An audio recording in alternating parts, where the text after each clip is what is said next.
anti-Semitism targets the Arabs, who also Semites, and by extension the whole Muslim community. Anti-Arabism is also anti-Semitism.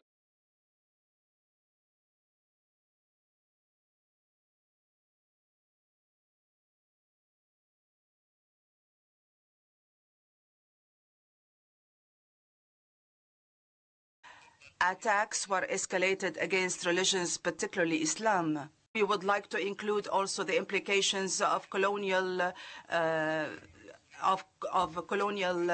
occupation, an occupation that has the boldness to say this is only to defend oneself. The review conference put a blind eye on the large-scale systematic violations of human rights. Here, once again, I would say on grounds of racial grounds. This would mean that the review conference would be stripped of every substantive content. It would become only a procedural rituals. What goes on right now are crimes that are perpetrated in the name of democracy. Whoever kills those innocent people are countries that advocate democracy. And this also gives her a free hand to perpetrate massacres.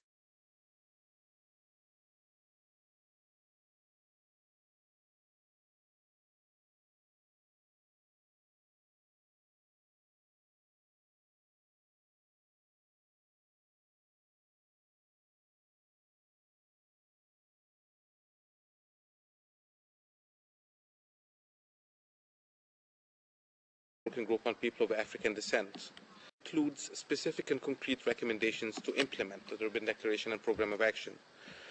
To highlight a few, the recommendations relating to racism in the media, the one pertaining to the criminalization of racial profiling. Also very important to note that the committee is justifiably continuing to exclude the controversial concept of sexual orientation, which is not linked in any way to racial discrimination, and this is a concept which may weaken the global combat at all levels. The instrumentalization of the democratic institutions and processes for racist ends are without doubt a reality today and a major challenge that the Durban Review Conference needs to find solutions to.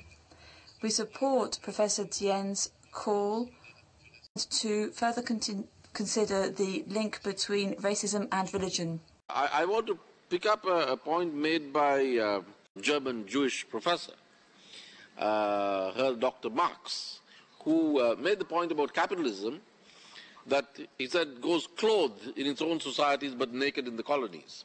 I think the same thing is true of racism. And some of us who watch the coverage of China today wonder whether or not there are elements of cultural and racial prejudice in the coverage by the dominant sectors of the media.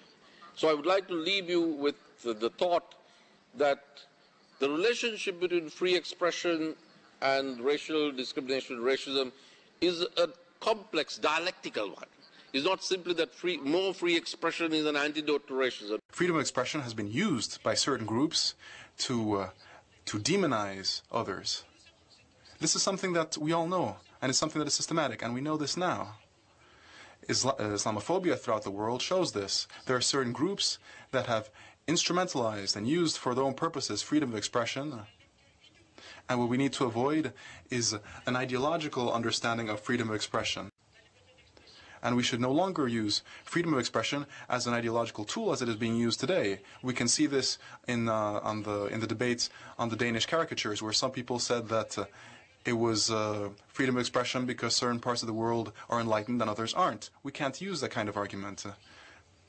All constitutions throughout the world, even in developed countries, contain limitations to freedom of expression. They recognize the importance of freedom of expression, but they also limit its use.